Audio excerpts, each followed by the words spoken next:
All right, so good to see you in a room full of people. With that, we will adjourn the Board of Education closed session and reconvene the Board of Education open session meeting at 7:05.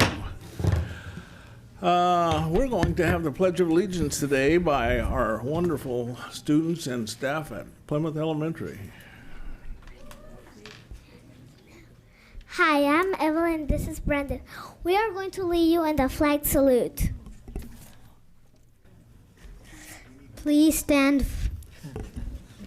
Put your right hand over your heart.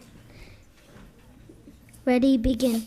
I pledge allegiance to our flag of United States of America and to the republic for which it stands, one nation, under God, indivisible, with justice for all.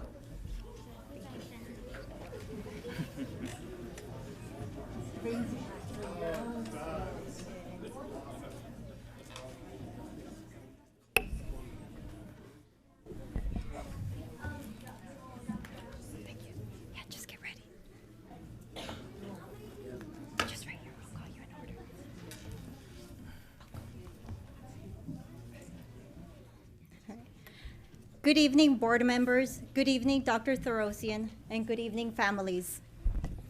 I am Mrs. Raveles, and I am here with Dr. Ackle, your faculty representatives for Plymouth K-Kids.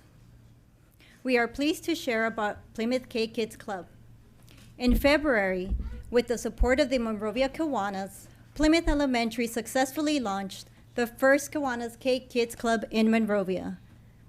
We needed at least 15 students to have a club. Starting a club can be a challenge, and we were not sure if we would have those numbers. Quickly, we were reminded of the spirit of our Plymouth students who have the heart to serve. They have the call to lead and the courage to engage. At our first meeting, 30 students showed up, and interest keeps growing. It is amazing how much K-Kids has accomplished in a few months.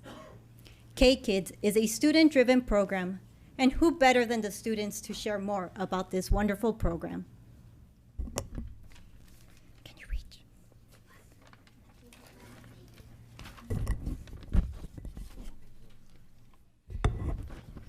K-Kids is made up of students in grade 1st through 3rd who have the heart to lead and courage to make a change. We show respect and try to make the world a better place in which to live.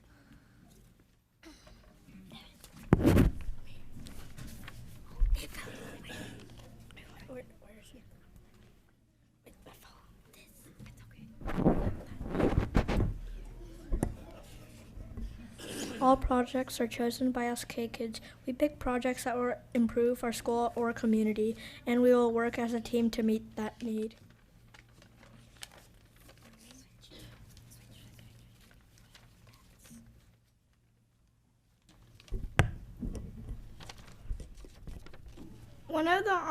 One of the first ongoing project is writing thank you notes to people in our community. We have also cleaned classrooms and our campus to make our school more welcoming. We collected crayons for kids in hospitals, created uplifting placemats for Meals on Wheels, beautified our school garden, and made treats for our staff. As you can see, K-Kids has proven to be an asset to our school and community. Thank you. Thank you.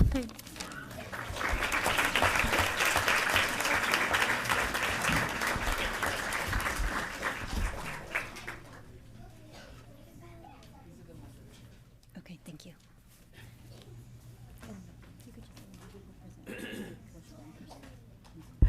Mrs. Ocko, Ms. Raveles, how about if we have all of our students come up? We can hand them their certificates on your way out, but we can have them all come up and maybe take a group picture with them?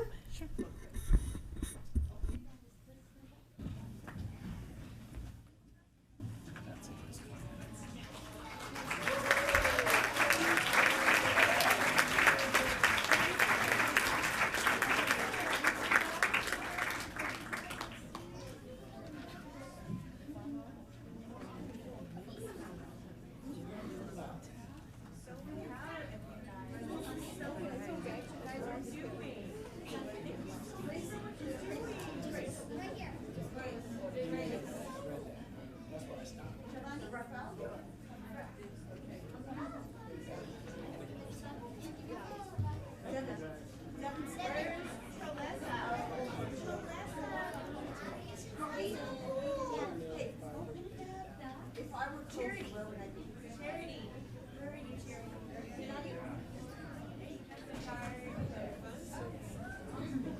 He's already mentioned it. Both me and Garmin. What do you mean just tonight? Well, if nothing else, we can always guarantee you an exciting Pledge of Allegiance at the board meetings. So, with that, we'll move on to the roll call. Roll call will show all board members and cabinet present, along with Annalisa, our student board member. During the closed session, we discussed negotiation, we discussed an expulsion case, we discussed superintendent's goals, and we took no action in that meeting, but there will be action coming on one of those items later in the agenda. For the order of business, do we have any changes to the order? We do, President Gillen. Members of the board, we have 2 items that will be moved from consent to action. The first one is consent item number 4, board policy 616 2.5, student assessment, will be moved to board business as an action item, and also consent item under business services with merge risk management JPA for special education transportation services agreement will be moved to action under business services as well.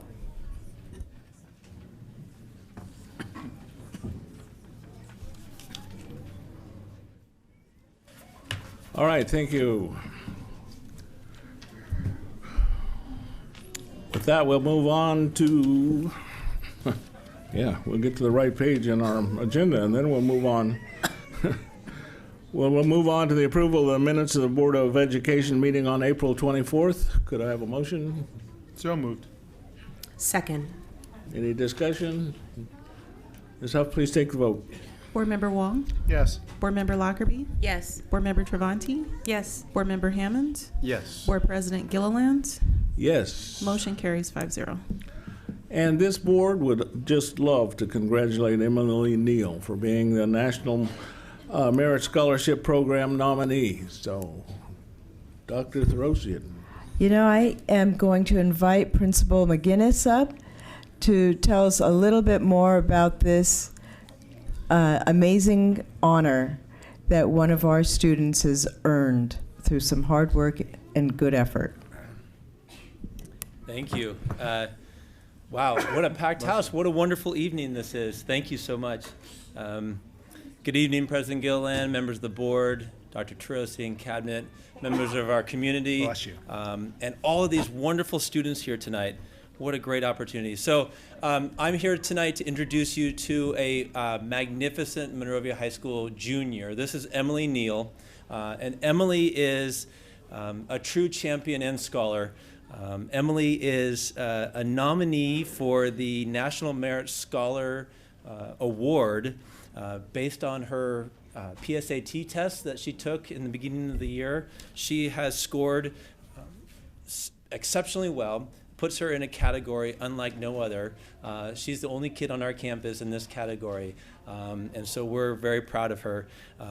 This puts her into the National Merit Scholarship Program as a nominee. In September, we will hear about her, how it goes for her for this competition. But what this does for her, it puts her in a category with future next year's seniors when she applies to colleges.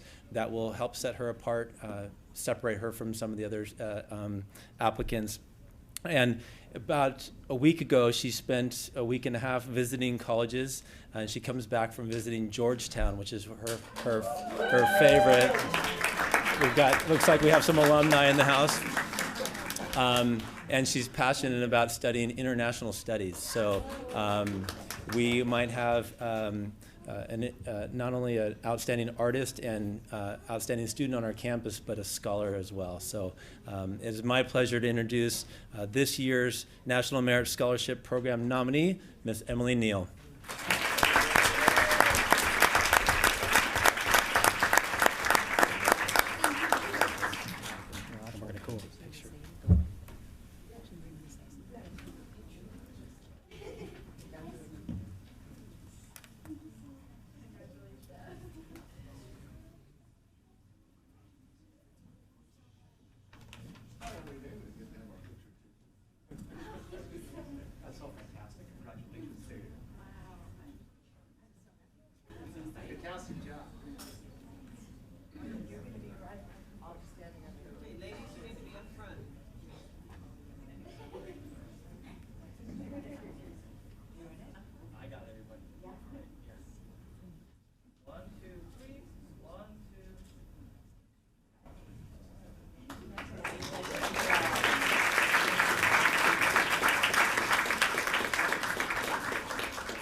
All right, we would also like to congratulate and recognize those students who participated in the Next Generation Elementary Math Bee.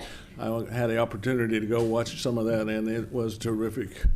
Such hardworking and enthusiastic students. Dr. Throsen, you going to introduce Dr. Miller? Yes, we have with us Dr. Miller from Wild Rose Elementary School and Michelle Costarella from Mayflower Elementary School. We have quite a few people. I think I'm just going to turn it over to the podium where there seems to be a lot of action. Thank you, Dr. Therosian. Good evening, President Gilliland, members of our board. I have the honor and the privilege of talking to you a little bit about the Next Generation Math Bee. This was our second annual Math Bee, and we hosted it again at Wild Rose. And the Math Bee is an opportunity for our elementary schools students at all 5 elementary schools to compete in a friendly game of math questions and math skills.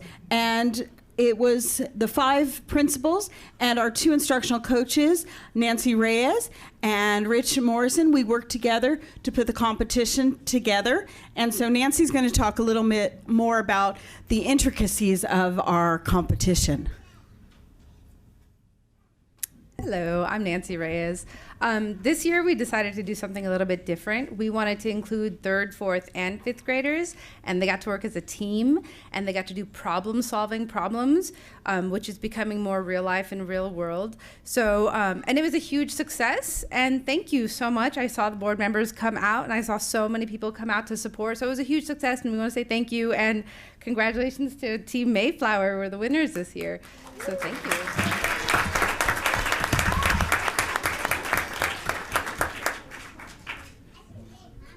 So we have some certificates to present to our students, and Mrs. Costarella is going to present to the first 3 elementary schools. Should we have all of our students come up and maybe distribute those certificates as they come up? Yes, we could do that. And then I have some staff members who need to be recognized for their efforts too. Absolutely. As our students come up, we can also make sure to recognize our amazing team that put it together with Rich and Nancy and Randy Medina, if he's here. Yeah. All right. Students, come on up to the center. We intend to take pictures So with Math you. Bee students from all 5 elementaries, come on up.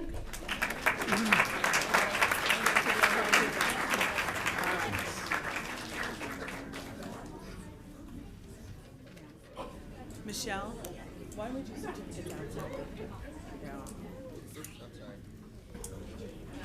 Okay. No, I think what we'll do is do it after. Great job.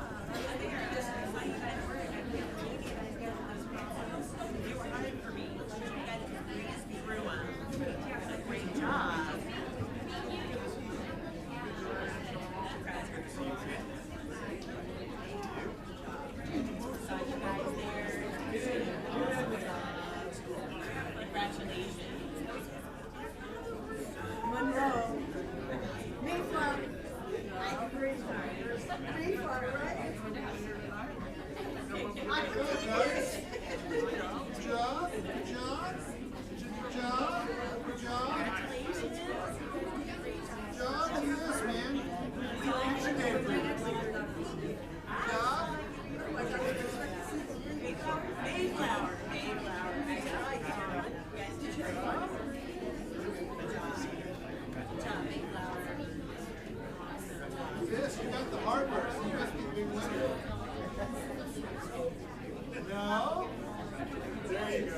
There's no question you're a winner.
And students, we'll meet you right out in the lobby to hand you your certificates. Thank you very much, Board of Education.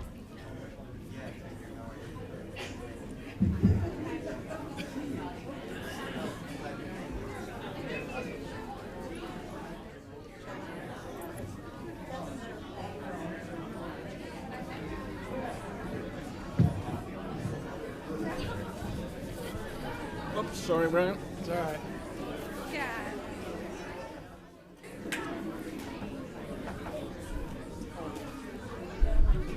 All right, we'll take just a minute to let the audience change places.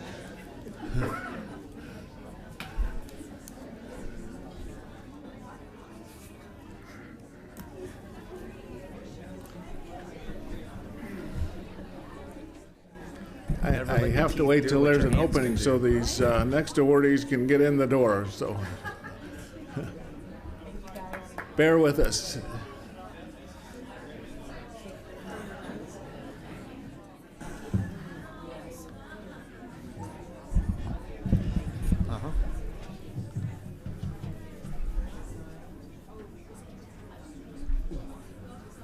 Okay, Brian, can you get all your students in? There we go. Okay.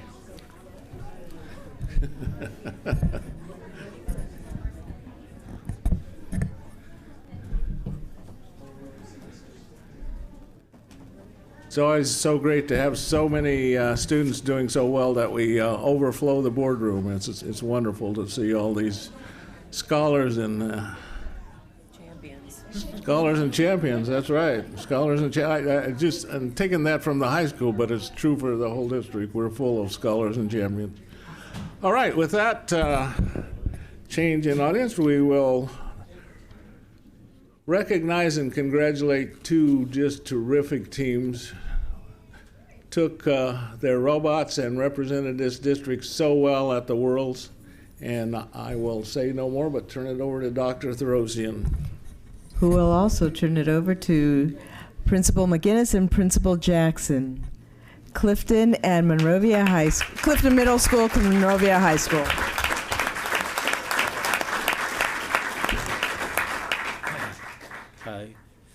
President Gilliland, members of the board, Dr. Trosian, cabinet, community members, good evening again. Kirk McGinnis, principal of Monrovia High School.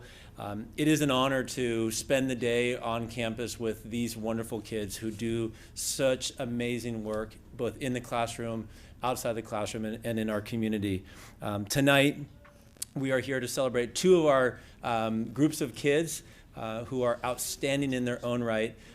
One of the goals that we have in our district and specifically on our campus is to find something that kids are connected to, something that they're passionate about, and something that keeps them on our campus.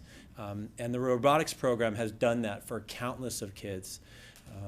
This next year, we believe that we're going to have over 70 students interested in this club. This is a club. This is an after-school club. This is not a class. They don't get extra credit. They don't get credit for it. They get the benefit of challenging their brains, their souls, their bodies around this very cognitively developing challenge of building a robot to compete in this task. And so for that, I'm super proud and impressed. And when I am around these kids, I'm humbled because of the work that they are doing. So I'm going to invite Tom to come on down to talk a little bit about his team, introduce you to the Kings and Queens who competed at the highest level in this competition. Tom Dobson is our director of the robotics program. Thank you, Kirk, and thank you, board. Thank you for inviting us here. I just want to say that the support that we got to send the Kings and Queens to Houston, Texas, from the community and from the board and from the high school was truly amazing. We met our fundraising goals. It was really great to see people step up and help out the 8 Kings and Queens and their mentor Brian Johnson, who took that trip to Houston and competed. They achieved what all of our teams try to achieve. This is kind of the apple that they're all grasping for, and it really drives them forward to try to compete at higher levels. And so it's a lot of fun. And thank you again, Kings and Queens. Are they coming up? They are. And am I in? Yeah, why don't you have Okay. talk and we'll have them all come on. Okay. I'm going to let them introduce themselves, or at least they'll come and wave or something. But the Kings and Queens are back there in their purple shirts, and they'll come up with the hippie bots. It was really fun in Houston because we had both the high school and the middle school travel together. They stayed in the same hotel, and they pretty much hung out together, except during the actual competition time. And it was really exciting to watch the two groups bond. And by the end of the trip, I felt like they were fast friends, and it was pretty cool. So again, thank you very much, and I'll give it up to the next person.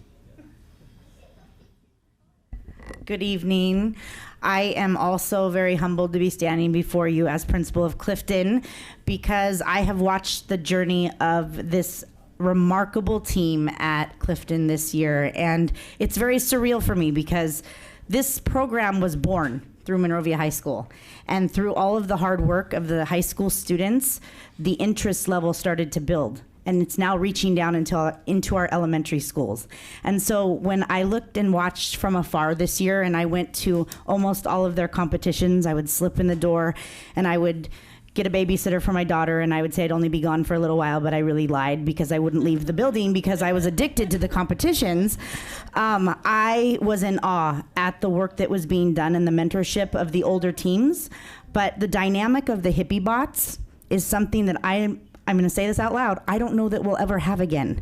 There is a bond between these kids that truly stems from long ago, and I just am so proud of the work that they have done to make it to this level. And at that regional competition, when the picking of alliances occurred and the Kings and Queens were picked first, and then the hippie bots were picked second by the #1 seed on that side of the gym that day, was unbelievable.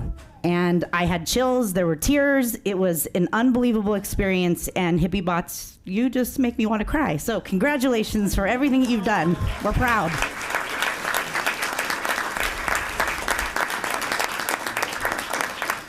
And I'd like to introduce the amazing coordinator, Paul Flores, who's going to share more with you about how wonderful they are.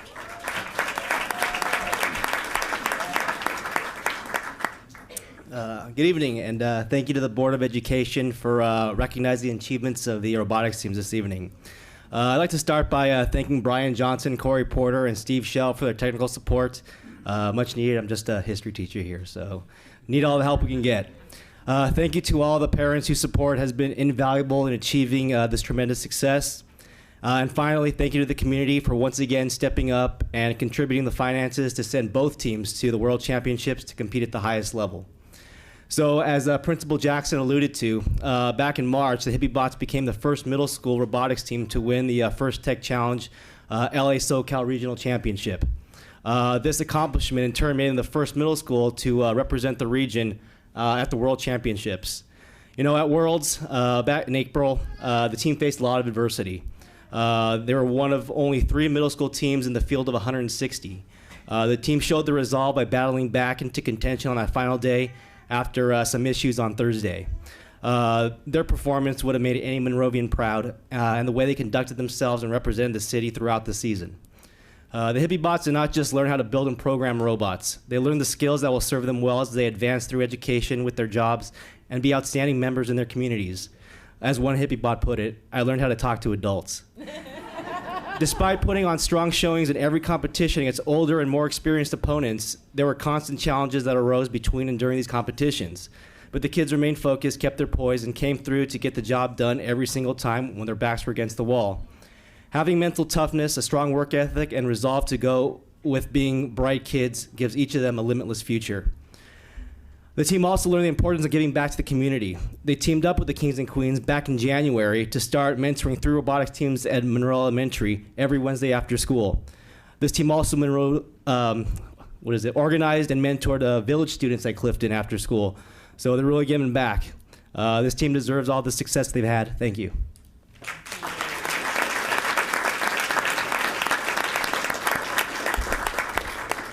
So if I could invite up all the Hippie Bots and all of the Kings and Queens down here to receive your certificates, and let's take a big group photo. That would be outstanding. One more time for these outstanding students.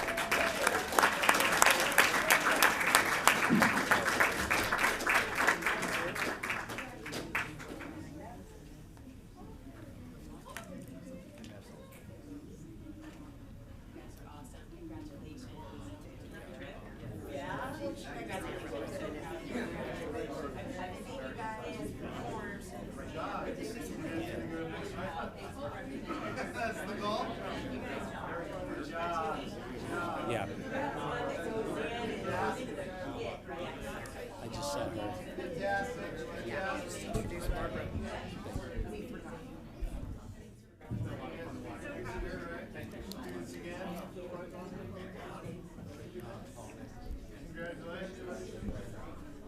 job. Good job.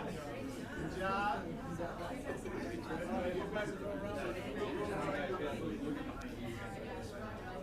And as Ms. Battle puts us into our photo, I think it's appropriate to have the coaches and the principals join their teams. And we have a special guest with us today. We have Barbara Dickerson from Grace Napolitano's office here with us today, with also some certificates for our winners. And Barbara, would you mind joining us in the photo, please? And maybe as we get ourselves, you could say a couple words from Senator Napolitano. So Congresswoman Napolitano loves the fact that this is an example of our next generation, and she especially applauds the efforts of these students in the STEM area and is excited that this is what we have to look forward to the future. So we have certificates for them tonight, and she then again extends her most sincere congratulations.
No, it is very addicting. It's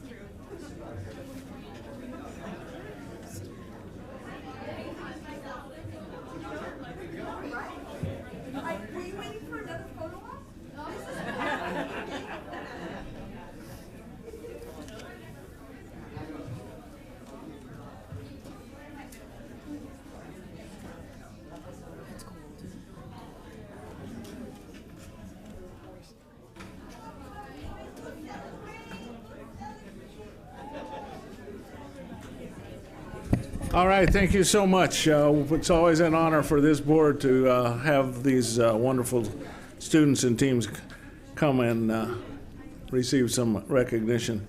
We'll move on now to our board member reports. Vice President Hammond, I think you have a report.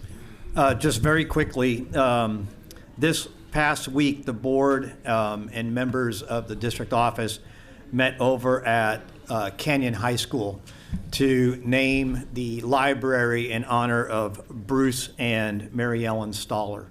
To folks who don't know Bruce, he has been a stalwart of this community and graduated from Monrovia, actually it was Mad High School back then, in 1954. For decades, Bruce and Mary Ellen have done outreach to the community and helping back. And they created the library at Canyon High School. They started very humble beginnings. It was a shell of a room. And through complementing it with Mr. Fertig getting a piece of furniture here and a piece of furniture there, they assembled a collection that now exceeds 8,000 volumes that are available to the students at Canyon High School. I think it's just worth noting as a community that we have a person in this community, as a family in this community, who have dedicated so much of their lives for the betterment of the students in our district. Mary Ellen passed away a few months ago, and so Bruce is now left at the helm by himself, and he still continues to donate 20 hours a week to fulfilling the literacy needs of the kids over at Canyon High School. So I think we should give Bruce a round of applause and a congratulations.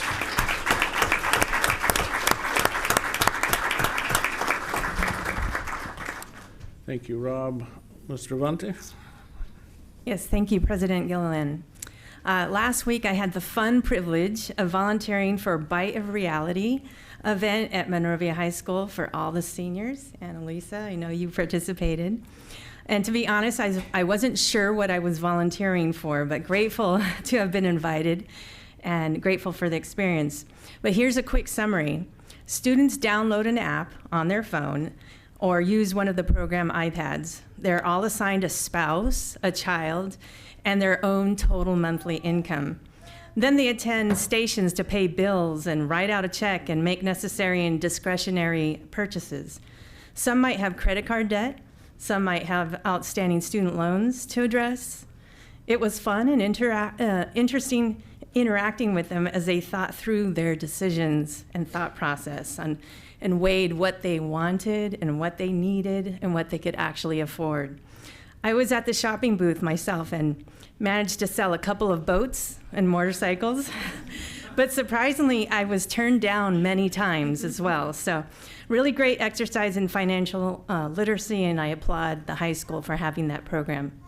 A little dose of reality.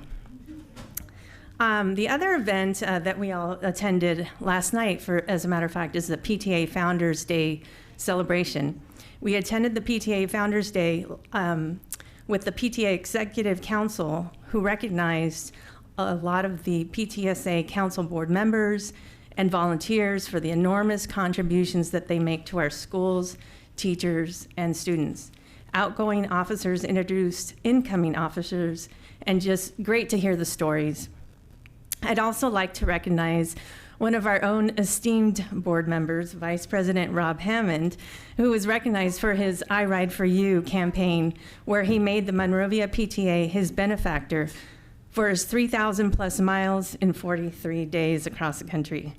He earned a significant amount of money through donations from our community. Those donations were divided among all the PTSA school sites. Out of all the charities that Rob could have identified, he chose our school PTAs, and I think it's great, and he should be recognized again here. Thank you, Rob.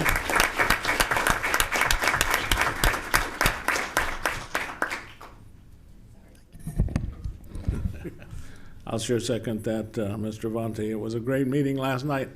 It's a real privilege to sit in the room with all those people that spend so many hours making this district better and making it better for our students. Appreciate them so much. If you're not a member of PTA and you have the opportunity, you should be a member of PTA. They're doing great jobs, and we appreciate them so much. We'll move on to our student board member report, and Annalisa Maya will tell us what's going on at the high school. This week at the high school, AP testing began on Monday and continues throughout the next 2 weeks. Our Theater Arts Conservatory garnered 2 Jerry Herman Awards, winning Best Lighting Design and Best Technical Crew.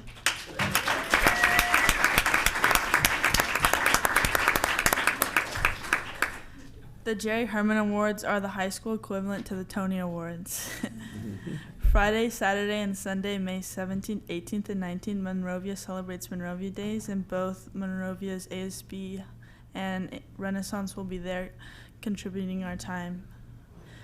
This week for Teacher Appreciation Week, ASB and Renaissance plan dress days such as twinning with your teacher or college wear. In addition, ASB made breakfast for the teachers yesterday morning, and PTSA hosted a luncheon this afternoon. Thank you.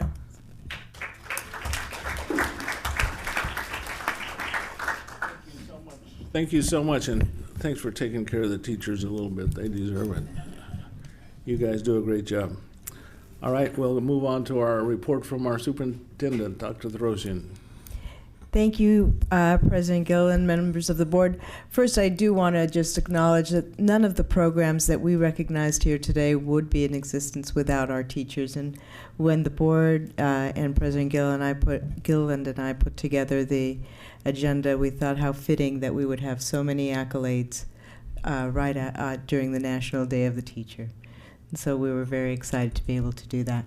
I'd like to call your attention to the photo. We were able to attend the PK graduation at Mayflower Elementary School with President Gilliland, Board Member Travanti, and Board Member Lockerbie a couple of weeks ago. I did want to call your attention at Wild Rose during their their open house. I noticed some work that had been done on the topiary and noticed that there's an elephant, a heart, and I think that first one is a horse, but I'm not a very good photographer. And I just wanted to commend our School of the Arts for taking the arts to the next level. And that is probably the work of their custodian, Ray.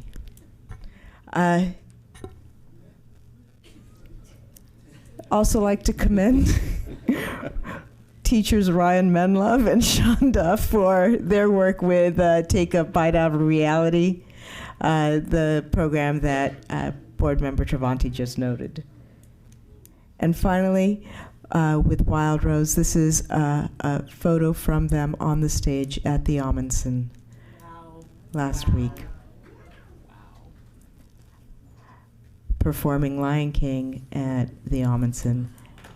That is an extraordinary opportunity, and congratulations to Wild Rose for achieving that distinction.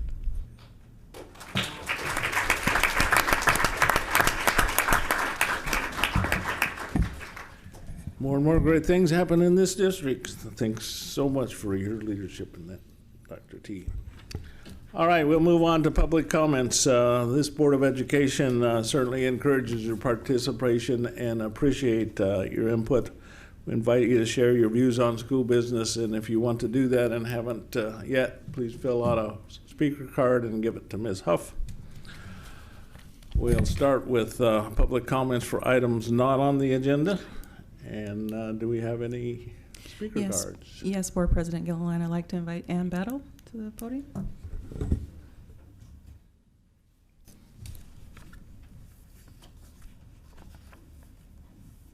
Good evening, board members, Mr. Gilliland, Dr. T, cabinet members.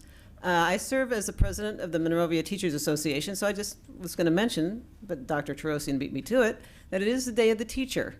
And even though we do make a difference in our students' lives, there are other people that we really need around us to support us. And so we're always happy when we see our custodians and our other classified workers, because we know that they have our backs in classrooms, in offices, and wherever they are located. We also appreciate our administrators when they praise us, sometimes when they don't praise us, and just for hanging out, because without them, we probably would not know exactly which direction to take. We also appreciate our board people, because they give the direction for the district. And community members and PTSA, we like you as well. So I hope you're having a great day of the teacher. Our teachers are going to be really juiced up tomorrow. We gave them Starbucks cards today, so they should make it just fine through the week. And we're on countdown mode, so probably I think it's about 20 more days, and they're all getting happier by the hour. So thank you very much. Thank you, Ms. Battle. Other cards? Yes, Board President Gilliland, I'd like to invite Dalen Atkinson, Alexis Ruiz, and Tanya Volcon.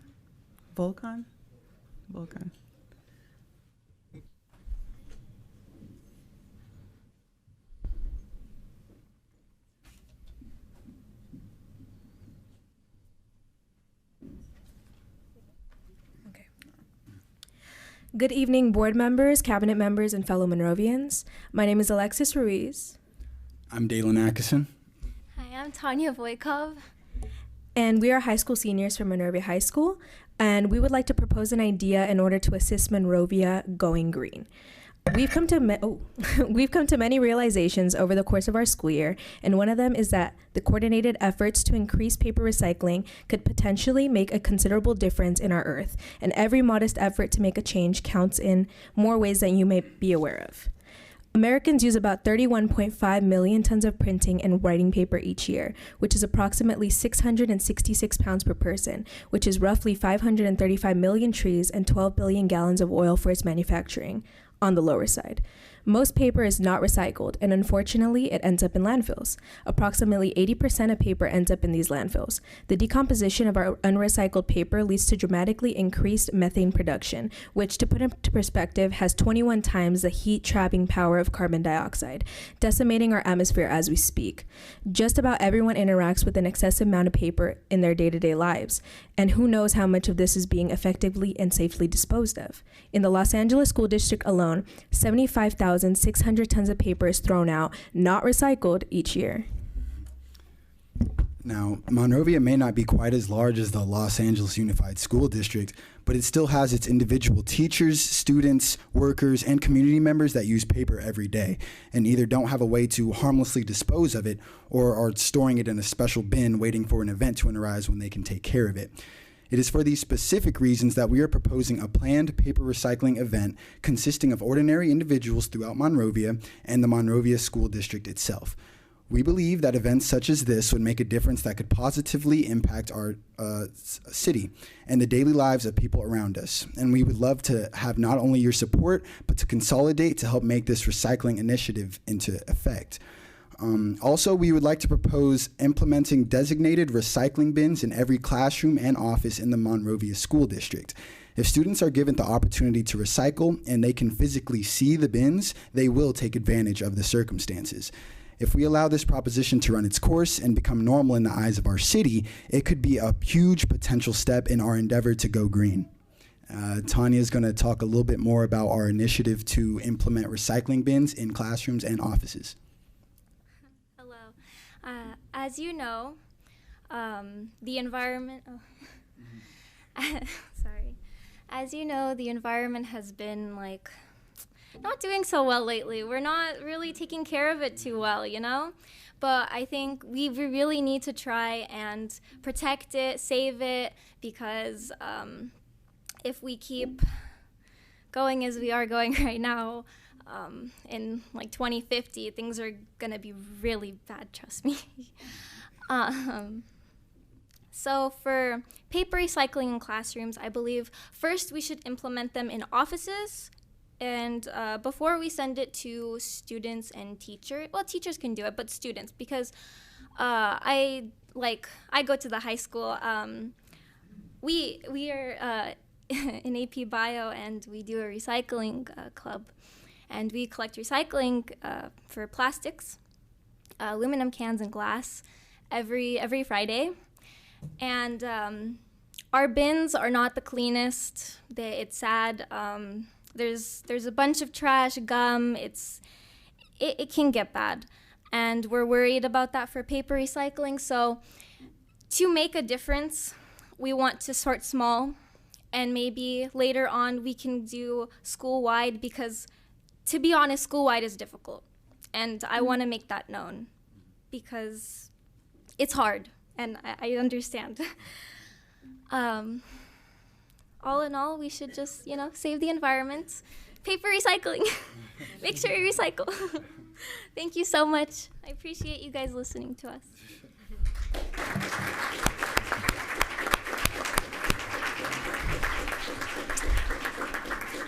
All right, thanks so much, and thanks so much for your involvement in the club. And I know that Principal McGinnis will be working with you guys and see what can be done. So thank you. Next speaker? Yes, Board President Gilliland, I'd like to invite Kim Chrissy.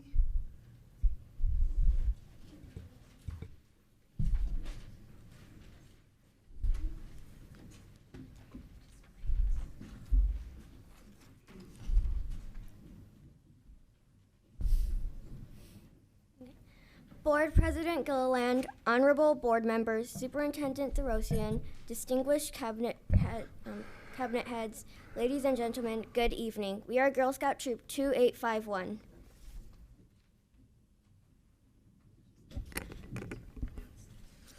As Girl Scouts, we learn to serve our community, our country, and our world. As second-year juniors, we are currently working on our Bronze Service Awards. We have chosen to serve our community by picking up trash in our local waterways to help the animals that are reliant on clean water. So far, we have cleaned trash from Peck Road Park, Laurier River, and have plans to clean some of our local beaches and the LA River. We are learning the harmful effects of trash and waste in the waterways, and most of the waterways eventually lead to the ocean.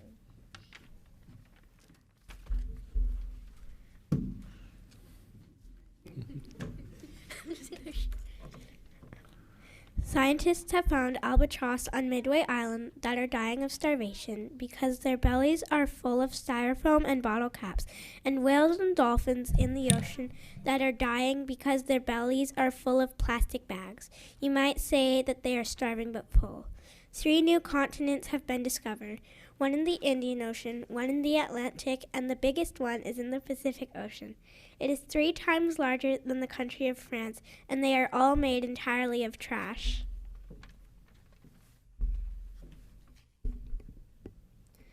Plastic bags and styrofoam are particularly insidious trash in water because water is a very potent solvent, and styrofoam and plastic bags are solutes, easily dissolved into smaller particles in water that are consumed by fish, water mammals, and birds. Bottle caps are insidious pieces of trash because birds are attracted to shiny objects. When they eat the bottle caps, they can't digest them. Other types of trash that don't dissolve quickly are also bad because animals can choke to death on them. This is a sample of some of the types of trash we have picked up so far. As you can see, there is a great deal of plastic, styrofoam, bottle caps, cigarette butts, cups, wrappers, and fishing line. We noticed that most of our trash is from drinks and consumables.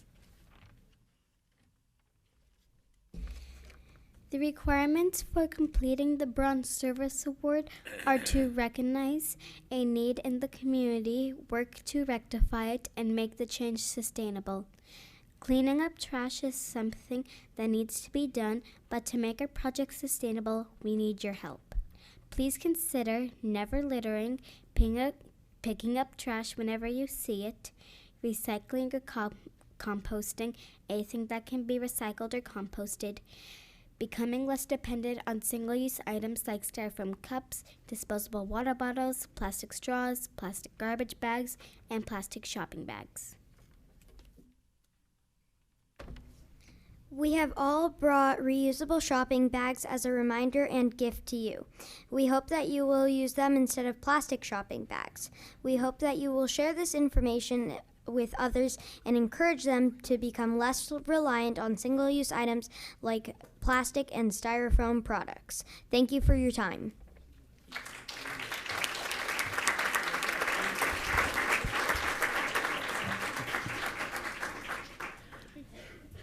Thank you so much, Girl Scouts. First, if I could say very quickly, I wanted to thank the parents and the family members who have brought these girls, because everywhere the girls have gone, the parents have had to be there also. So, the parents have done their part in serving the community also. Girls, service is something that only the most amazing humans can or are able to do. You are all amazing because you have chosen to serve your community and our world. Never stop. I have known most of you since you were in kindergarten, and I have had the pleasure of watching you grow into these amazing young people, and I can absolutely be hopeful of the future because of all of you. You are kind and caring and extremely intelligent young ladies. You all speak at least 2 languages, either English and Spanish or English and coding. And you want to make the planet a better place. And I'd like to point out they are all MUSD students. So I hope that you are all as proud of yourselves as we are of you. Thank you so much for being here tonight.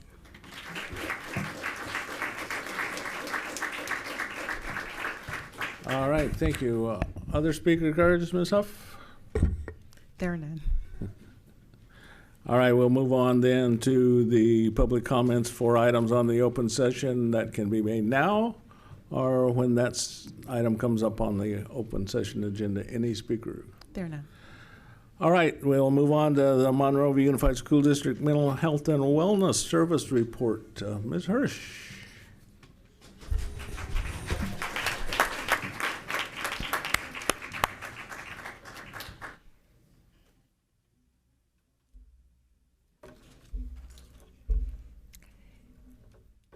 Good evening to the board. It's wonderful to be back and be able to address you again. Good evening, Dr. Therosian and our board members. I appreciate all of you very much and the opportunity to bring to you May, our Mental Health Month, the activities in our community, and give you an overview of what we are doing in the school districts. You may wonder why the national focus this month of May is on mental health. I see I have the clicker myself. The need for awareness is dramatic. We might think it's someone else's issue, but if we really think of the world realistically and as things are increasing, we have a beautiful example of 2 student groups that want to address some of the concerns in the world, and as the world continues to go in the direction that unfortunately it does, it's nice to see the other side of the coin with our other students who are such high achievers.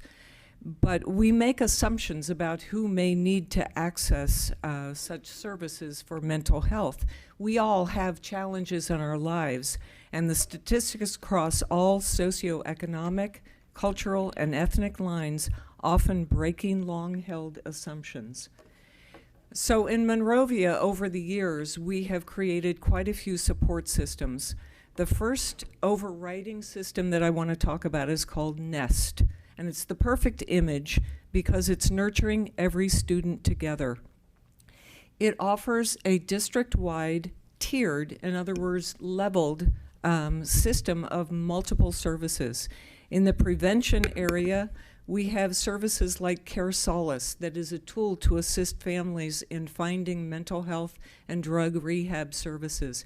Renaissance that builds school culture and develops leadership, bullying prevention curriculums in elementary and middle, mental health first aid training now. We have 3 trainers in the district, and they have so far worked with all of our counselors. The overall plan is that eventually every single employee in the Monrovia district will be a mental health first aid certified person. And we would actually like to take it community-wide and be a designated community that has first aid. BAR is our program, Building Assets, Reducing Risks, that helps our 9th grade transition at the high school. So that's the prevention level, and that's universal. That's available to everyone. At the intervention level, We have geo-listening, a service that monitors public media posts to ensure the safety of all of our secondary students. Our wellness centers, with the MHS flagship serving as the model. We have wellness centers at all of our schools now in varying stages of development. We also have trained our administrators, counselors, and teachers in various intervention processes. At the highest level of the intensive need are our school psychologists. This is where we have our school-based therapists and referrals to other community-based service providers. What I'd like to do this evening is especially highlight some of the mental health activities at Monrovia High School. And I'm happy to say that we were invited to submit our applications to a national organization created by Each Mind Matters. It's a statewide film contest that asks high school students to create public service announcements, or PSAs, in an attempt to erase the stigma associated with mental health challenges. So three of our departments came together through the Wellness Center to take on the challenge. We had our English department, our Theater Arts Conservancy, and the Digital Studies Academy. And they joined forces to create and submit 5 60-second PSAs in the category of suicide prevention. The outcome of this is spectacular. And I'm going to go through this quickly, and then we'll bring everyone up. We had 2 regional awards out of our 5 submissions. Regional first place, and that is the script writer. And we have many of the actors here with us and the film crew. We also have, in my opinion, the star of the show who wrote the script, because without the script, we would not have anything for the actors or the film crew. And I'm thrilled to say that our script writer in this regional first place is the first script he's ever written. And John Maines is pretty amazing in what he does with writing. Our regional honorable mention also, the script writer, Haley Phillips, does an amazing job in all of her scripts and acting and filming and everything she touches. We also have our actors, directors, editors, and film crew with us this evening. And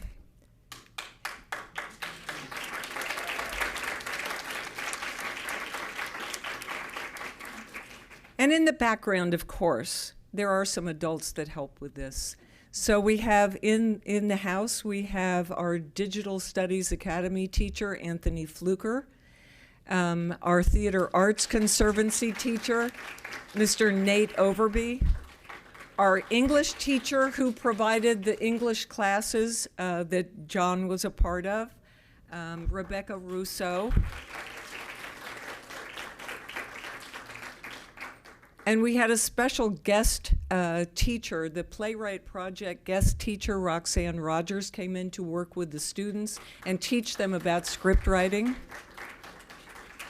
And then overseeing all of this to make sure that the content was appropriate were our mental health consultants, Samara Hirsch, a counselor at the high school, and Danielle Hurwitz, the supervisor for school-based therapy in our schools.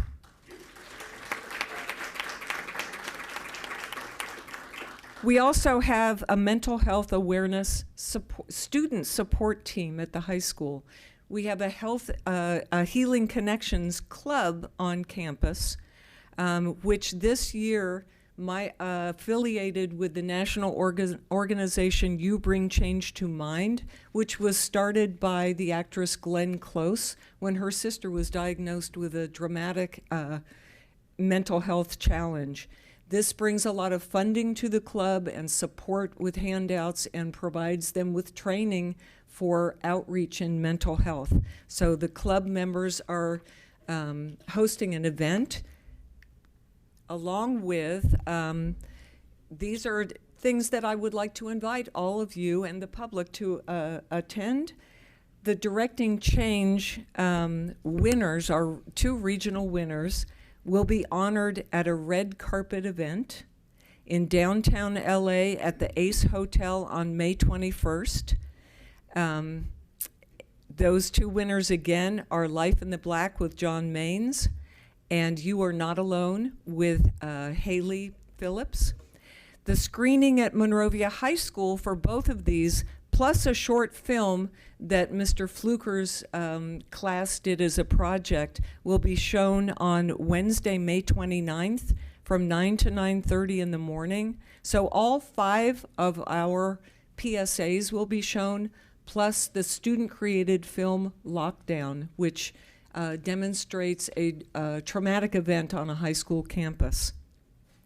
Attendance to this event at the high school, the screening, is free, and student attendance is completely voluntary. We also have that same day on Wednesday, May 29th, our You Bring Change to Mind Healing Connections Club will be hosting an outreach to distribute mental health awareness information. Within the community, there are quite a few events that we can take part in. The San Gabriel Valley Rises is Erasing the Stigma of Mental Health. That takes place tomorrow. Step Up to the Plate are some fun things to be able to do at the baseball game, where Each Mind Matters is going to be hosting mental health awareness. The Latino Conference, Suicide, a Mental Health Crisis in Our Society, is on Thursday, May 16th, and Congresswoman Grace Napolitano and the California Secretary of State, Alex Padilla, are the keynote speakers at that. Mental Health Matters Day is in Sacramento, From Trauma to Hope, and that's on Wednesday, May 22nd.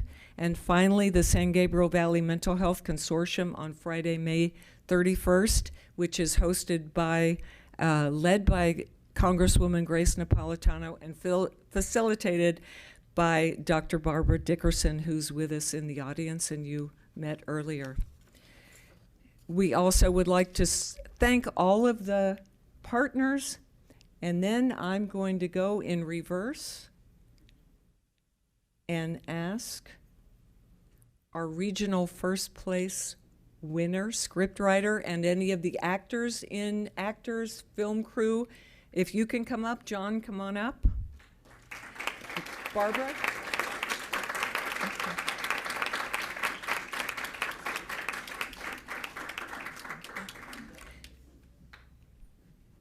You want to say anything? I don't know. It's up to you. I'm good. Okay. Okay. And Haley? Haley Phillips? Miss Hersher, why don't we have all the students in the center? Let's take a group photo, and maybe Dr. Dickerson could say a few words as we get into that group photo. You know, I am delighted that this is the night I'm here. I'm a former K-12 board member, and I now serve on the Citrus College board, so this makes me happy. When I was a board member, this was our happy time, so I'm loving this. So thank you for allowing us to participate tonight. Congresswoman Napolitano was most impressed with the first place winner and the honorable mention of the PSA. But I must admit, so I have a certificate for both of those students, but I also want to, on her behalf, highlight Monrovia District, because she points to you a lot as the model for how to do mental health in schools. She talks a lot about the tension between clinicians who provide on-campus service and those counselors, and you guys really have a great model. So she loves that, and she has a bill circulating currently on in DC to actually have the whole month of May designated as a mental health month in the nation, because she thinks it will help us erase the stigma in talking about mental health and provide an opportunity for people to seek services. So thank you so much for allowing me to be here tonight.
You know, as we allow our students to go home and do their homework, I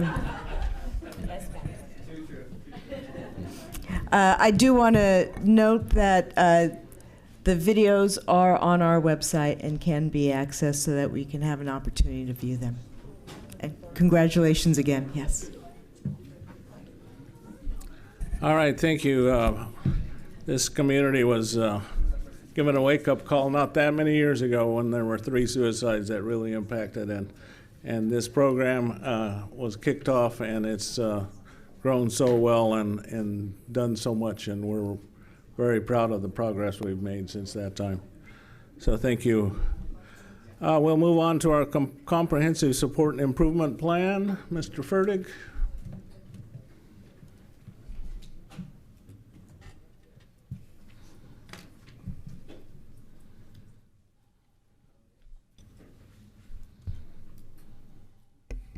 Good evening, Board, President Gilliland, and Board.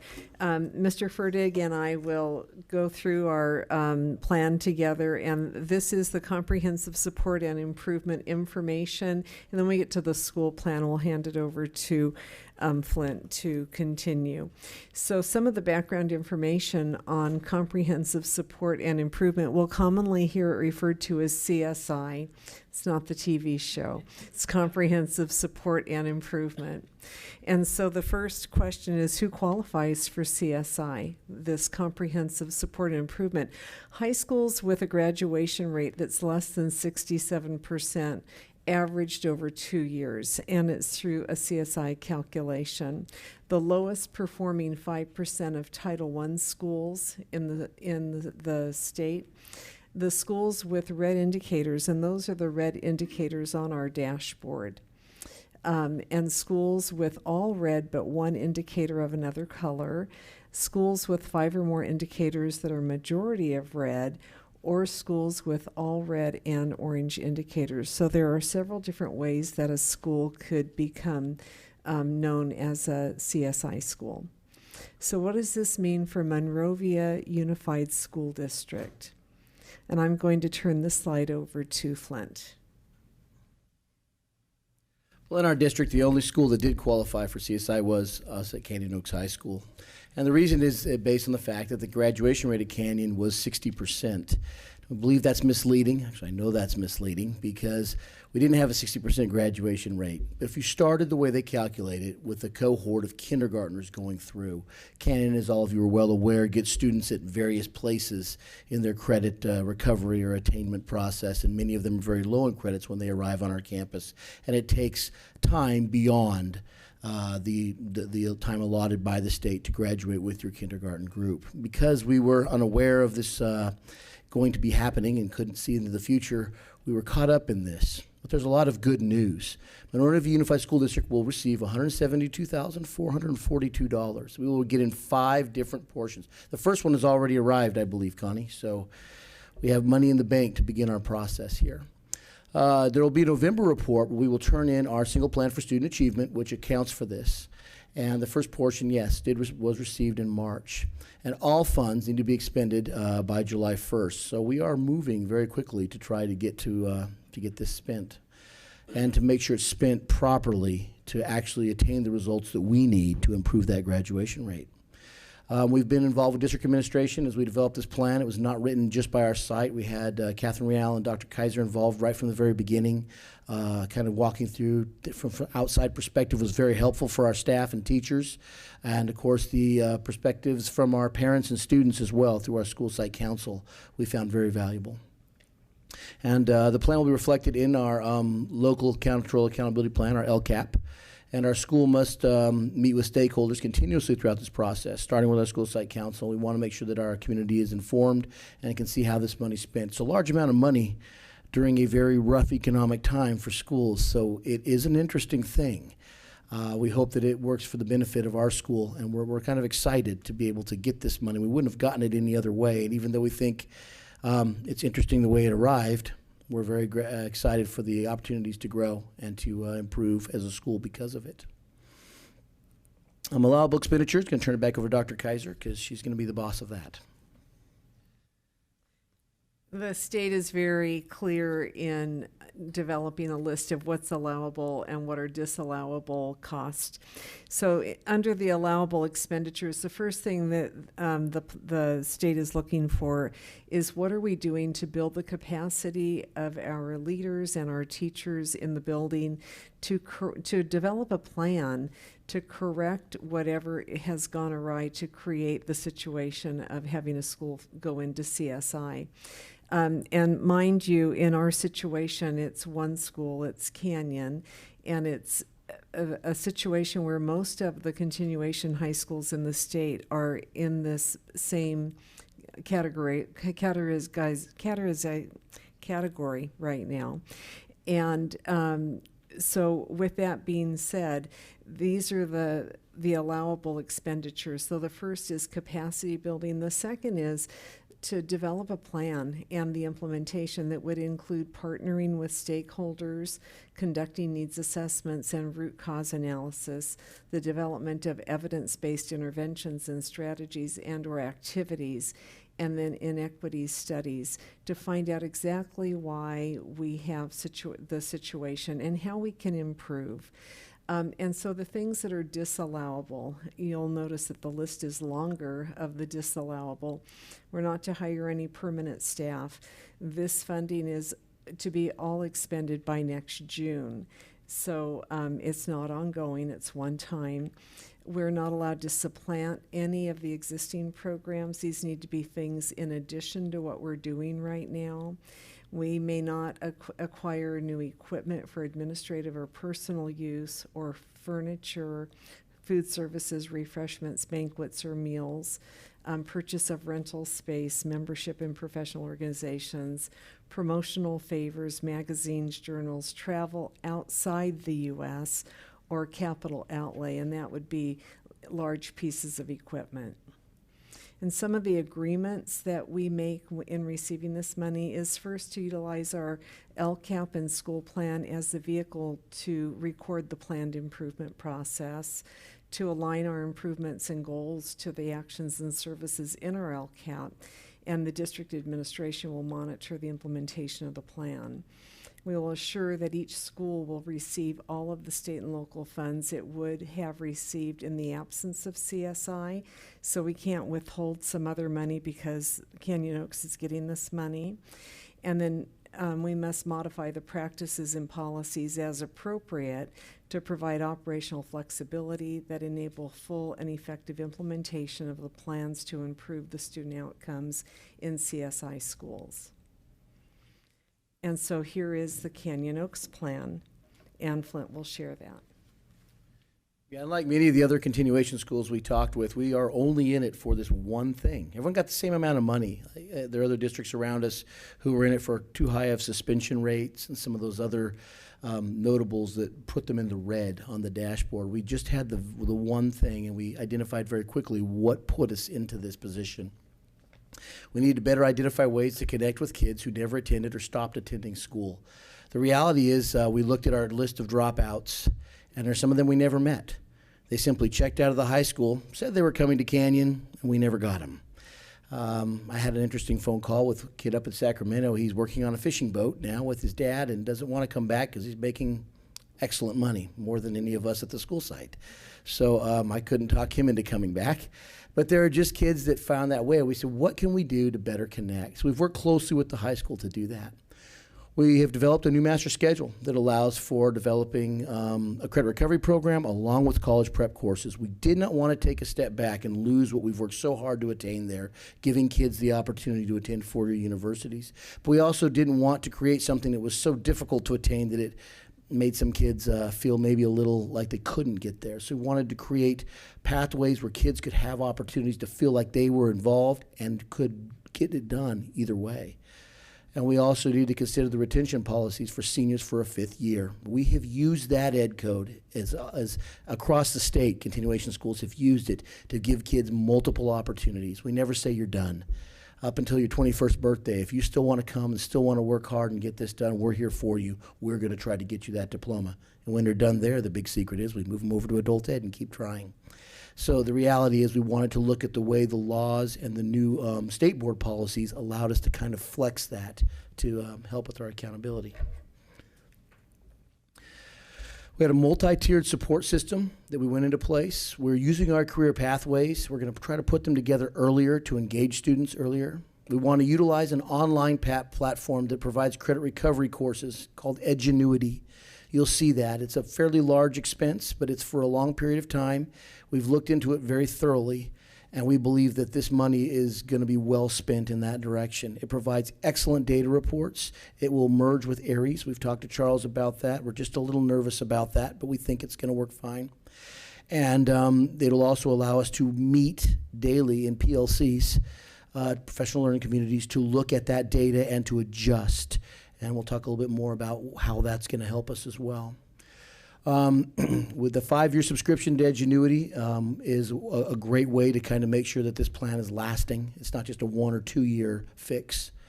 We also are taking a 3-day staff and stakeholder professional learning community training through the Solution Tree. You will see that expense as well. Solution Tree is well known. The DeFores, Rick DeFore and his wife, have put together PLC training. My assistant principal, Calvin McKinnick, has been fully trained and is actually a trainer for school sites from his old district.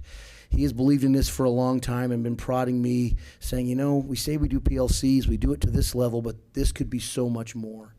As I've listened to him, and he's a pretty bright fella, I've figured out this is probably the right thing to do. And in our consultation with the district office, we think it not only can be good for our site, but for the other administrative teams at our district, for common language purposes, and the great opportunities will have us to work together as a team.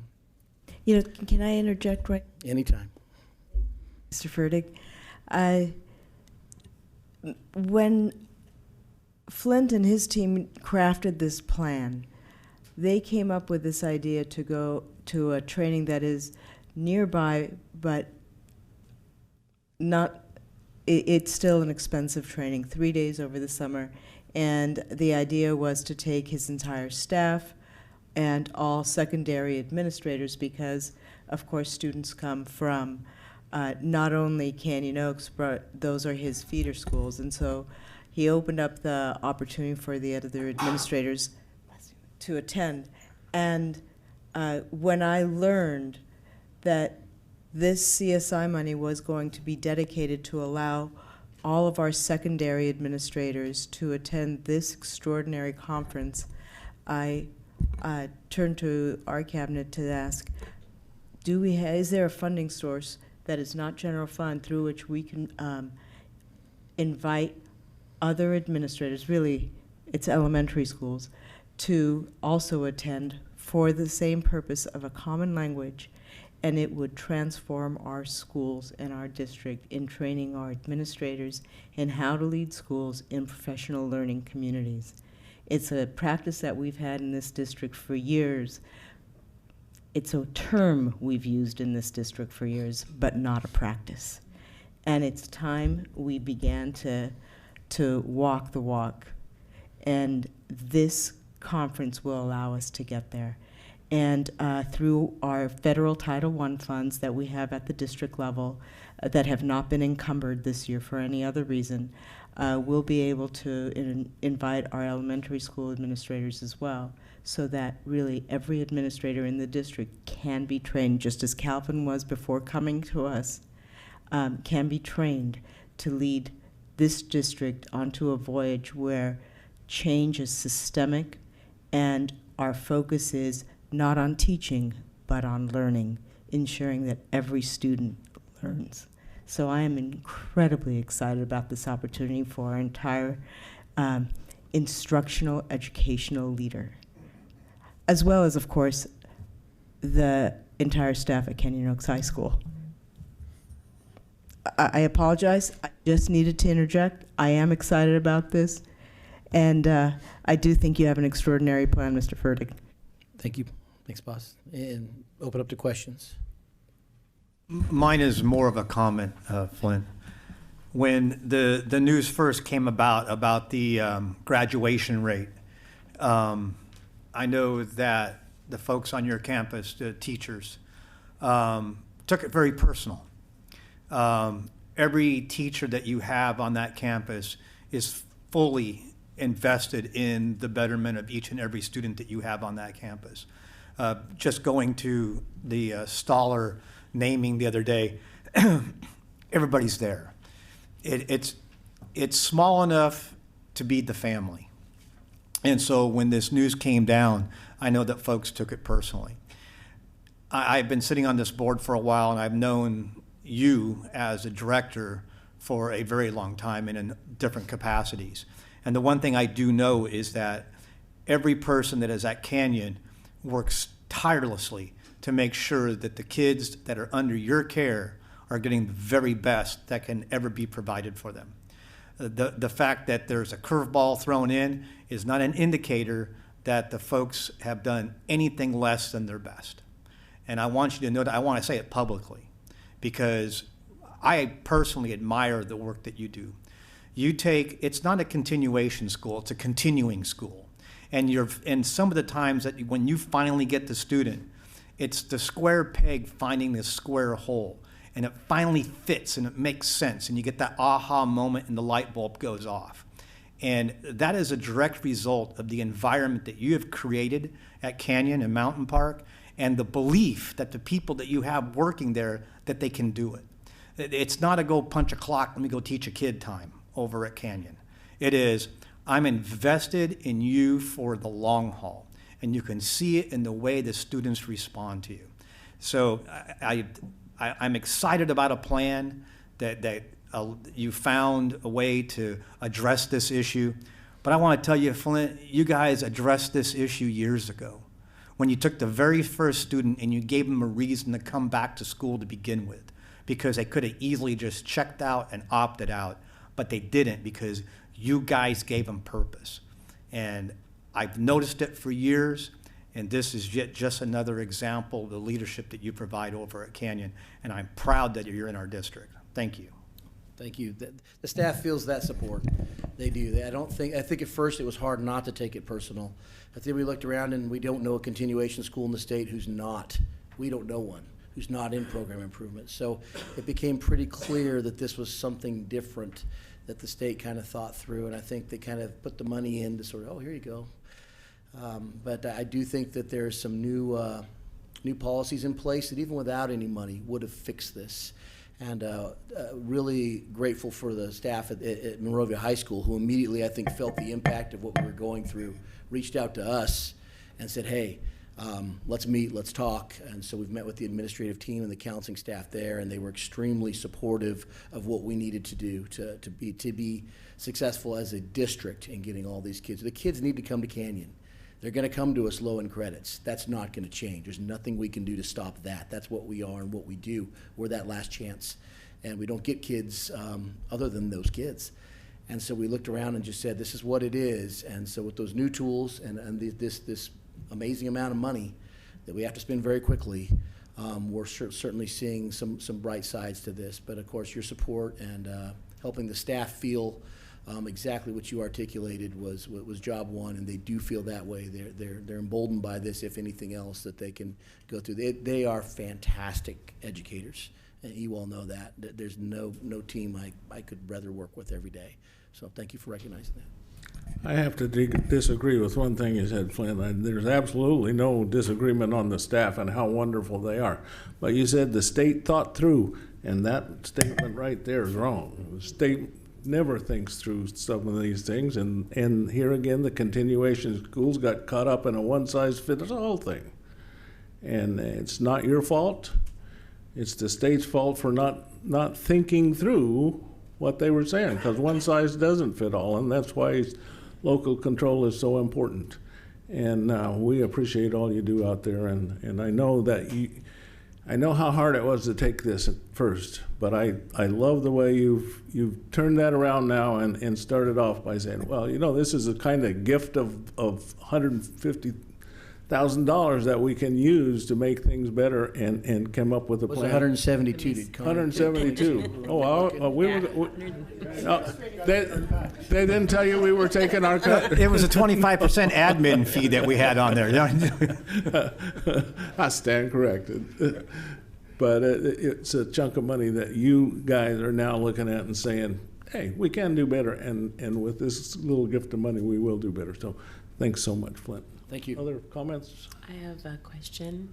I wanted to echo what my fellow board members say about what an amazing school you have, what an amazing job you and your staff do. I've seen it. It really is amazing, and I know that this was a curveball, but you've handled it beautifully. You've laid out very well what your plan is, but I know that you are a unique school with unique circumstances that could put the school in the same situation, in the same situation next year or in future years just because of your unique situation. Is there a penalty after receiving this money? Is there a penalty if you meet this criteria again? Or can you get that money again later? There's a yes to both questions. I believe we went, first and foremost, we immediately hit the ground running on that one. Okay, what does this mean? And we looked at solutions. If we don't meet our goals next year, then we would be put into a, what's the terminology? Program, targeted program improvements, so from CSI to TCSI. TCSI. So we thought, well, okay, we don't want to be there. As good as the money is, we're Monrovia, we're not in program improvement. We're going to fix this. And I can tell you that, yes, there are unique circumstances, but the state also realized, I think, their mistake very early. And we have a state board member who works with our district closely, who happened to be zipping through her phone and remembering some things and showed me a couple things that the state has given us as tools to help us. And I believe I've explained it to the district team pretty clearly. We have a window where we can grant kids an opportunity to stay longer. The average senior comes to us with about 60 credits. So they're just finishing their freshman year as they're entering their senior year. And that was interesting data. I don't think anyone believed it until we actually looked at the last APC, and that's where they were. And so you don't get kids through in a year. You just don't when they need 3 years. But with 2 years and this staff and the tools and programs we have, I can tell you, and I understand the concern. We felt it at first too, but with those new state policies and the opportunities we're going to have, we're 100% confident. I can stand here and tell you, I don't think you need to worry about this anymore. This will go away. Our school will fix this, and we'll be a model school again when we apply next year, and we'll have a wonderful WASC accreditation visit. This will not be a stain on our Monrovia Unified School District flag for long. I can take personal responsibility, and with my staff, very confident this will be fixed. I'd like to add to that. In order to be granted that money again, the school would have to have another one of those issues that were listed on that form. And so in a second year, the school would receive that money again. The state doesn't have defined yet what happens after that. We only know what happens in year 1 and year 2. Going off of past practice, the sanctions begin to accompany the gifts of money that come. And so we do want to make the corrections as quickly as we can and rectify the ills that are there, and also to create that win-win for students. It's not just about getting out of CSI. It's about re-looking at our programs, as Flint has done so beautifully, and said, how can we make even a better win for our kids? How can we reach out and find kids that aren't showing up? And how can we stretch our 4-year to a 5-year plan so that we can actually get diplomas in the hands of kids? And so that's a wonderful thing. Sue, and you said something that I want to just put some real life behind it. You said reaching out. I know that every person at Canyon High School has taken their time and physically gone to students' homes to do not only a welfare check on the student, but to see where the student is because they didn't come to school that day. It's not a campus that doesn't care. I don't know of anyone who goes through the length that you do to make sure that you get that kid across the finish line. And we see it. And the fact that you have students leaving your campus that come in credit deficient and they're going on to a 4-year university is only a testimony that the fact that you care and you're getting the job done. we see it. And I just want to say it out loud. I know you've been to kids' homes, knocking on doors, asking their parents, hey, where's your student? Because they didn't show up at school today. And you're probably the only one that cared. Thank you. All right, anything else? Then we will move on to the consent agenda. I think items 4 and 10 are being pulled. Anything else? Yes, I'd like to amend consent item 4 in the rationale. The year 1718 is listed, and we'd like to just correct it to 1920. We're not going backwards in this district. We're moving ahead. So that's item 4. Is that just a correction? 14. 14. 14. It's in the rationale. The action is the same. Okay. With those notes, I'll move consent. I'll second. All right. Ms. Huff, please take the vote. Board Member Lockerbie? Yes. Board Member Travanti? Yes. Board Member Hammond? Yes. Board Member Wong? Yes. Board President Gilliland? Yes. Motion carries 5-0. All right, moving on to action items, Ed Services. Dr. Kaiser.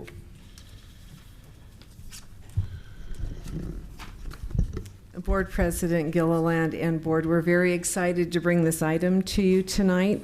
The Board of Education is requested to approve a contract with the Los Angeles County Office of Education for Scale Up, Student Success Through Technology and Arts Integration Project from May 9th through September 30th, 2019.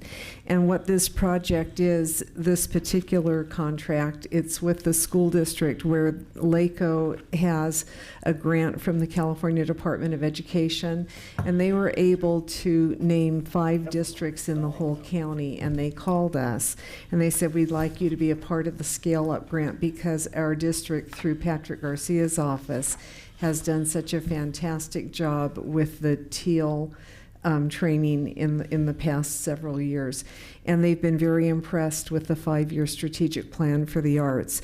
And so this grant is for a week-long training in Los Angeles for 4 leaders in our district to go and be trained and to have time to begin to contemplate the next 5-year strategic plan for the arts under the tutelage of some arts experts throughout the county. And so that's what this one is. There is no cost to the district. The county is picking up the full tab for the entire activity. Good for the county. We appreciate that. So often goes the other way. Any comments or questions? Could I have a motion? So moved. Second. Ms. Huff, please take the vote. Board Member Travanti? Yes. Board Member Hammond? Yes. Board Member Wong?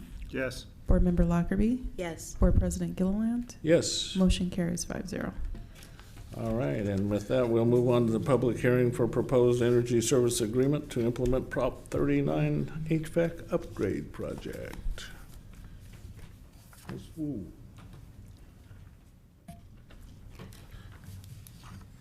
This is just the public hearing. Do we have any? Okay, we'll open the hearing and ask if there are any comments on our implementation of this Prop 39 project. Seeing none, hearing none, we'll close the hearing and we'll move on to item 3, which is a resolution to approve energy service agreement for Prop 39 energy conservation project. And here I think I'd like to interject and provide some, there's been a lot of work going on in our business services department since our last meeting, at which time I believe it was Board Member Wong who asked, can we get a better price for those train units? And while we couldn't talk to a contractor during bidding had concluded, and Ms. Wu and Director Martinez met with the contractor who is here this evening, Irvine Valley Air Conditioning Incorporated, is here with us this evening. In talking to them, we learned that in addition to Train and Carrier being the 2 main brands, if you will, of HVAC units, Carrier is a brand that would have a longer warranty and that they can get to us in a shorter amount of time and considerably under the budget. And so this recommendation, I'll turn it over to Ms. Wu for additional information, but the information and the work that was done following the board meeting at the request of the board in terms of the discussion really is going to save our district quite a bit of money. Thank you, Dr. Sen.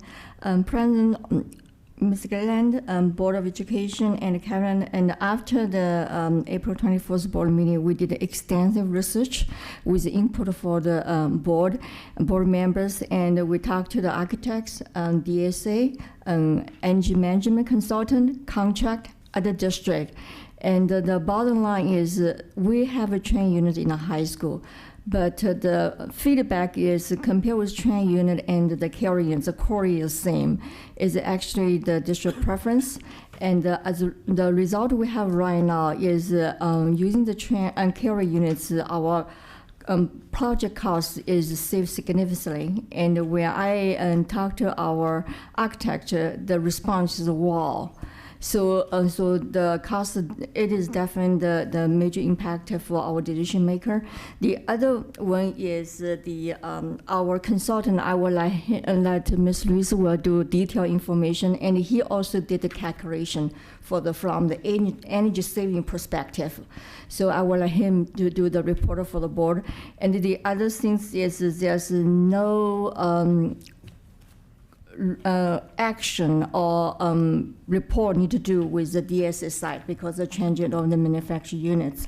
And also that our contract will provide more information about the carrier, the extended warranty, the customer service, and sometimes the carrier, they did above beyond for help the customer. That is the information. It was very present for the district as we are in the business of education. So any support, especially technical support for our contractor, our manufacturer provider to provide us for the students, for the teachers, and learning environment is one of the LCAP goal. For the safety learning environment, we cannot teach the kids when our air conditioning didn't work. All the units we have, it didn't function well. So by all this factor, we will recommend the board to approve to this position 39 by switch user carrier units. And I have our Urban Valley President, Bill, and our Director of MOT, Mr. Fernando Martinez, and our consultant in our carrier to be here to answer the board's question. And we certainly appreciate you guys coming and being here and staying with us through all the awards and whatnot. Are there any questions? I just want to confirm a couple of things before we go forward. In the last meeting, we had approved in order to move forward with train. But I just want to confirm that we have not actually placed any order and we're not incurring any expenses because of that action. Is that correct? That's correct. That's correct. And at this point in time, we currently have both train and carrier units within our district. And from a maintenance standpoint, you view them to be comparable units, that one unit isn't wildly better or works better than the other? That is true. Correct. That is true. Yes. Okay, great. So after the last go around, we've gone back and looked at our choice of train, which has led us to this current where we are today. Is that correct? That's correct. Okay, perfect. That's it. Thanks. Other questions or comments? I'd like to compliment the staff on the work that's been done to get us here from where we were 2 weeks ago. So thank you so much. Could I have a motion, please? So moved. Second. Ms. Huff, please take the vote. Board Member Hammond? Yes. Board Member Wong? Yes. Board Member Lockerbie? Yes. Board Member Travanti? Yes. Board President Gilliland? Yes. Motion carries 5-0. All right, then we will go back to item 4 off the consent. That was pulled from the consent agenda. Board Policy 6162.5. Who will be presenting this? Dr. Kaiser will be presenting All this. right. Good evening again. As we're looking at the board policy 61625, this policy is on student assessment. And as we were looking at this policy in conjunction with another policy that we have in our books on the math placement policy, it also has language regarding assessment. And our practice in our district is to use multiple measures, which is confirmed in the ed code and in the policies. And so if you look at the second page of the revision from last time, we're suggesting to add the word solely, where it says results from interim and formative assessment shall not be used solely for any high-stakes purposes, including but not limited to teacher or other school evaluation, accountability, student grade promotion or retention, graduation, course or class placement, identification for gifted or talented, etc. And the issue came that in the math placement policy, we use multiple measures for class placement, including interim and formative assessments, and also including summative assessments and teacher evaluation. And so in wanting our policies to be congruent, adding the word solely would create the congruency between these two policies. And so that change just says that won't be the only thing we use. We'll use multiple measures. Multiple measures. Mm-hmm. Questions or comments? This is ready for adoption, right? This isn't just the first reading. This is the second reading. So could I have a motion to adopt with that change? So moved. Second. With the change. Second. Oh, you seconded. Okay. I'll get there. Ms. Huff, please take the vote. Board Member Wong? Yes. Board Member Lockerbie? Yes. Board Member Travanti? Yes. Board Member Hammond? Yes. Board President Gilliland? Yes. Motion carries 5-0. All right, we also pulled item 10, Merge Risk Management JPA for Special Education Transportation Services. Yes, Wu. yes. Okay. Good evening, Board President. And this actually is the annual recurrent approval. And the transportation will be provided for our CELBA students, including one of us. And the merge is a JPA and combined with several districts in San Gabriel Valley. I try to remember the district name. M is Mountain View. E is, I think, Rosemead. And R is Rosemead. E is Monty. And the G is, I forget, E2E is Monty. So they actually contract the Herman Transportation Company. And starting 13-14, the district, we directly transfer the Herman Unified School District from transportation. But we later on realized that merge use Herman also. But however, their price is less expensive if we contracts merge to use Herman instead of we contract them directly. So starting 17-18, we joined the JPA to do the consortium agreement, so take advantage of the low price. And that price actually every year they are increased. So this time we approve for the service for next school year. Compared with this year's agreement is the 6% for the non-severe disability and orthopedic impairments, and a 7% increase for the severe disability and orthopedic impairments. So we district have a plan why we try to make smooth transition. We keep this agreement to make sure it is continuity. And in the meantime, the district already starting looking for other construction, the transportation vendor, including Zoom. So we try to start in the trialing period. If the Zoom and transportation, we realize that the quality of service, the cost is meet the district need, then we gradually switch to move the students, because this is special aid transportation. So it's each student is depend on routing. So the moving students is not as difficult as the home to school transportation, because we have a specific stop sign and the time to pick up and drop off. And our the amount of money that increase will cost us this coming school year?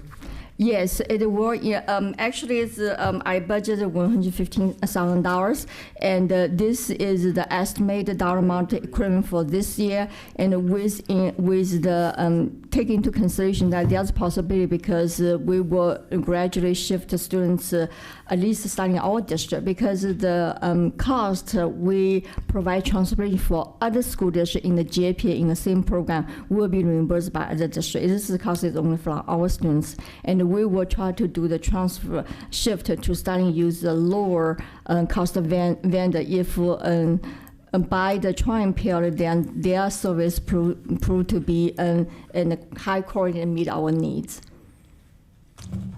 Comments or questions?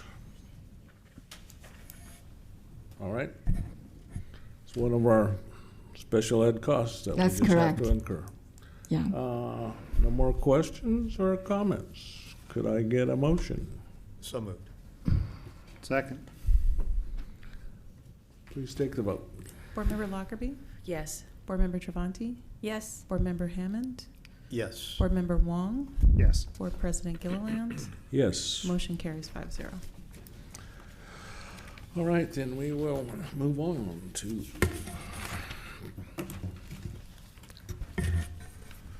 the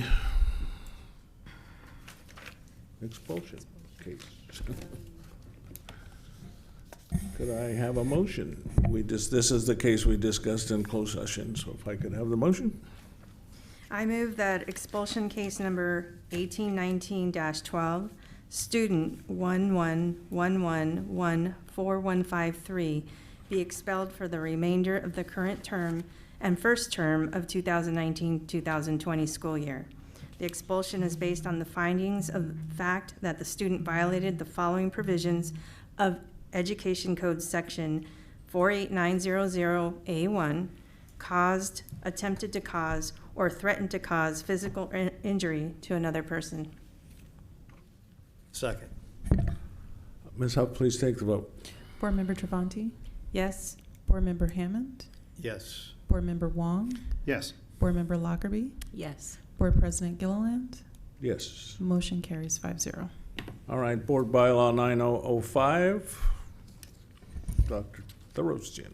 President Gillen, members of the board, we've made some adjustments to Board Bylaw 9005 about our governance standards, and in essence, it is a phrase that has been added.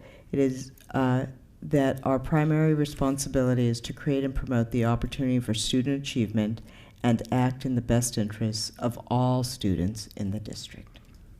Would you mind reading that one more time for the camera? Because I'm not sure everybody got that, what our primary purpose is. The Monrovia Unified School District Board of Education believes that its primary responsibility is to create and promote the opportunity for student achievement and act in the best interests of all students in the district.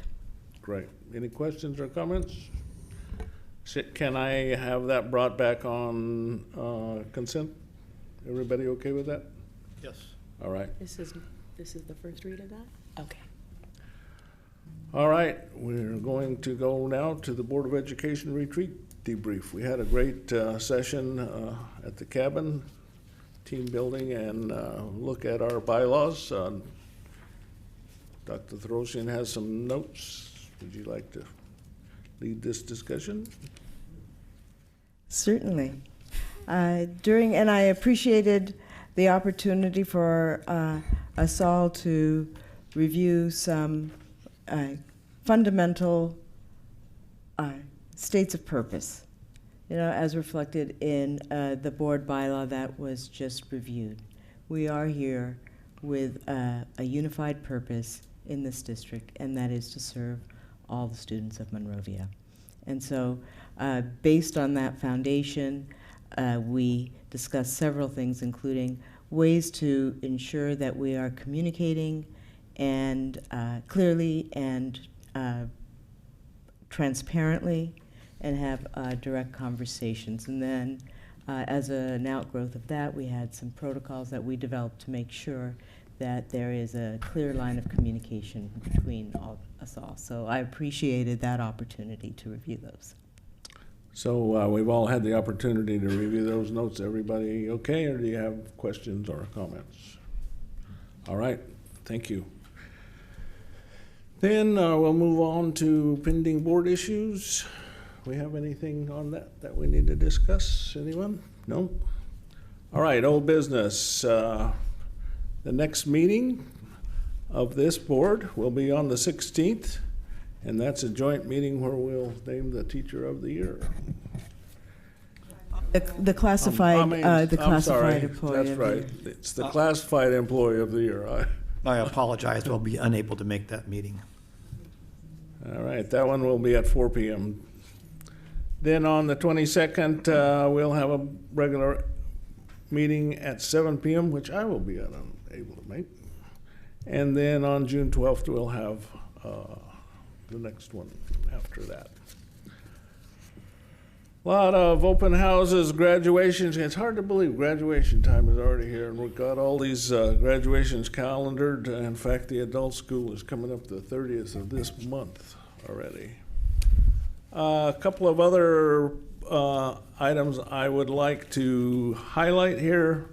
This Thursday at 6:30 p.m. at Monrovia Unified High School. God, it's getting late. It's not a unified high school, it's just Monrovia High School. That's where it's going to be at the Taylor Performing Arts Center. We're going to showcase our superstars of music, and it's going to be a great time. So if any of you out there are available Thursday and want to see some great talent, come on by that. And then Monday, gosh,